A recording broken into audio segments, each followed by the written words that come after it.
You are 35 years old. You make more money than your parents ever made. But every time you look at your bank account, you feel that same knot in your stomach, what you saw on your mother's face when the bills arrived at the end of the month. You work harder, you earn more, but you still feel like money is slipping through your fingers.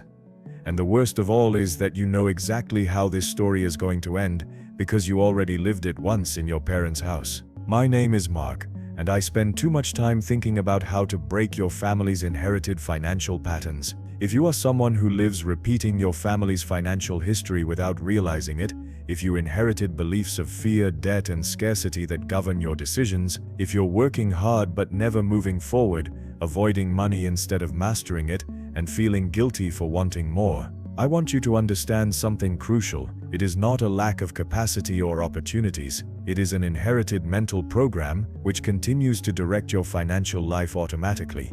Make sure to subscribe and like this video if it helps you, because what I'm going to share with you today is going to completely change how you view money. ACT 1. The invisible inheritance. Look, here's the thing that no one tells you. You inherit more than your father's eyes or your mother's laugh. You inherit their relationship with money, your fears, its limits, their beliefs about what is possible for people like us. And this is not cheap self-help theory. There is solid research behind this. A 2018 Cambridge University study found that financial habits, they are fully formed at 7 years old. 7 years. Before you know how to read a contract or understand what compound interest is, your brain has already recorded the entire script about how money works. But here's where it gets really interesting. Dr. Brad Klontz, financial psychologist, identified something he called money scripts. He found that 95% of people operate under financial beliefs learned before the age of 10, and here's the really scary thing, 70% of those beliefs are false. Let me give you a concrete example of how this works in real life. I met a woman named Patricia. He earns $85,000 a year as a marketing manager. Good position, good income, but he has $42,000 in credit card debt. I asked him, "Why don't you use your savings to pay off at least some of that debt?" His response was instantaneous. "No, savings are not touched. Never. It is for emergencies." Do you know where that came from? His mother lost her house in 2008 because she had no savings. So Patricia grew up hearing every day, "Savings are sacred. Never touch them." Here's the math of what this inherited wisdom is costing you. You have $15,000 in savings earning 0.5% annually, $75 in profit per year. You have $42,000 in card debt paying 22% annually, $9,240 loss. Patricia is losing $9,165 each year, protecting a belief she inherited. A belief that made sense to her mother, but is destroying her financial life. You are not making financial decisions. Your ancestors are making decisions through you. ACT 2. The 4 inherited patterns that keep you trapped. I have identified 4 main patterns. I bet you're going to see yourself reflected in one. Pattern 1. The avoider. You inherited this if no one talked about money in your house. If conversations about finances were done in low voices, parents arguing in secret. The result? You're an adult and you avoid looking at your bank balance. You avoid opening account statements. You have financial anxiety that feels like a physical weight on your chest. A 2022 study found that 68% of millennials experience financial anxiety. But here's the crazy thing. 43% of them make more than $75,000 a year. It's not lack of money. Pattern 2. The sacrificier. You inherited it if you saw your parents work themselves to the point of exhaustion. The message was, money is earned by the sweat of the brow, and if it doesn't hurt, it doesn't count. The result? You associate money with suffering. You think that if something is easy, it has no value. You turn down opportunities because they seem too good. You feel guilty when things go well. I know a graphic designer, Daniel, who charges $50 per logo because his father was a bricklayer. Daniel can make a logo in 2 hours. Your work is worth $500 minimum, but he charges $50 unconsciously. He believes that if he is not suffering, he is stealing. Pattern 3. The guardian of the status quo. You inherited it if your parents said, "We're not from that kind of family." Every time you get close to a next level, you sabotage. You reject the promotion. Dr. Srini Pillai's research at Harvard found that 82% of people self-sabotage. They call it economic survival guilt. Have you ever done something stupid that ruined everything? It's not you being clumsy. It's your programming. If I succeed beyond my parents, I betray them. Pattern 4. The cyclic. You inherited it if there were streaks in your house. Sometimes there was money, sometimes there was not. You earn an extra $5,000 and immediately find something to spend it on. You reach zero again and again. Your nervous system is programmed for a certain level of stress. The financial order feels wrong. Mark, this sounds like determinism. Am I doomed to repeat my parents' mistakes? No, not at all. But the inconvenient truth is, you can't change what you can't see. ACT 3. The real cost of unconscious financial loyalty. There is a concept in family therapy called invisible loyalty.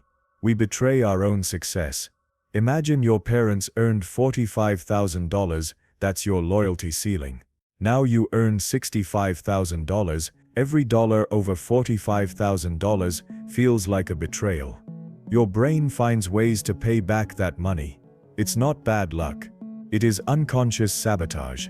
Dr. Ted Klontz did a fascinating study. 33% had self-inflicted financial crises within 3 years of outgrowing their parents. Only 19% maintained stable growth. They had one thing in common: conscious work. They talked to their parents. They processed the guilt. They gave themselves permission to go further. My parents would be happy for me to do better than them. Consciously, yes, but unconsciously, there are mixed messages. Don't forget where you come from. These messages create what I call the invisible loyalty tax. ACT 4. How to break the pattern. Kirkut steps. First, you have to make the invisible visible. Step 1. The belief audit. Money doesn't grow on trees. Next to it he writes, "Who said this first?" I guarantee that 80% of your beliefs are direct quotes from your parents or grandparents. Step 2. The exercise of the permit. Write a letter to your parents. You don't have to send it. I give myself permission to go above and beyond financially while honoring everything you gave me. One study found that this increases the odds of making good decisions by 3.4 times. Step 3. Redefine betrayal. Being successful does not betray your family. Getting stuck, yes. If your child were in your financial situation in 20 years, how would you feel? Your success is the result of their sacrifice. The way to honor them is to transcend them. Daniel now charges $750 per logo. He put up his dad's photo with a plaque. "Your sacrifice gave me wings." Step 4. The mathematics of the new pattern. Project 3 scenarios.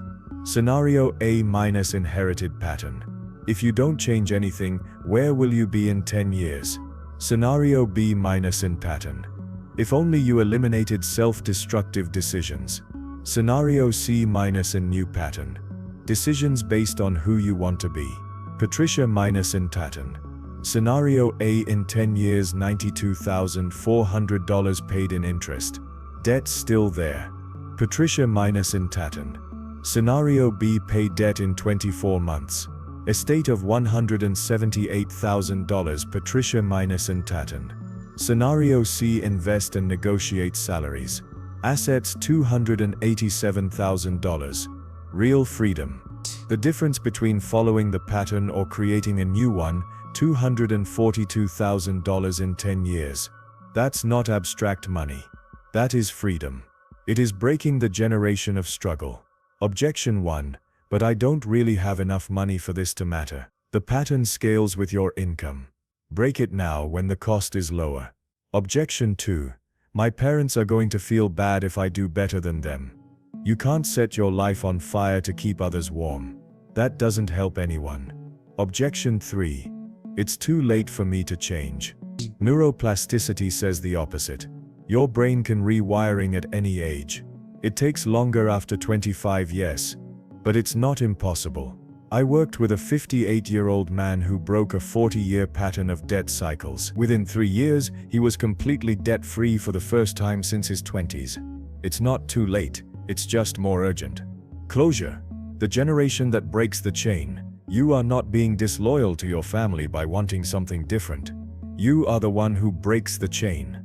Someone in your family line has to say, "It stops here." The fear stops here. Why not you? Why not now? Your children, or your children's children, are going to inherit something from you. The question is, what? Are they going to inherit your fears, or are they going to inherit your courage? Will they inherit your limitations, or your example that patterns can be broken? I'm not saying your parents did things wrong. They did the best they could, with what they knew, with what they had inherited. But now you know more. You have more options. You have information they never had, and with that knowledge comes responsibility. The responsibility of not passing the broken pattern to the next generation. So my challenge to you today is simple. Pick one thing, a belief, a pattern, a decision that you know you are making from legacy programming, not from your wisdom, and break it. This week, it doesn't have to be perfect, just conscious. Patterns are only broken when someone has the courage to see what others ignore, that someone could be you. In fact, if you're watching this, I think it's already you. If this video helped you, please like and subscribe. I'm going to keep going to the uncomfortable places. Share this with someone who needs it. See you in the next video.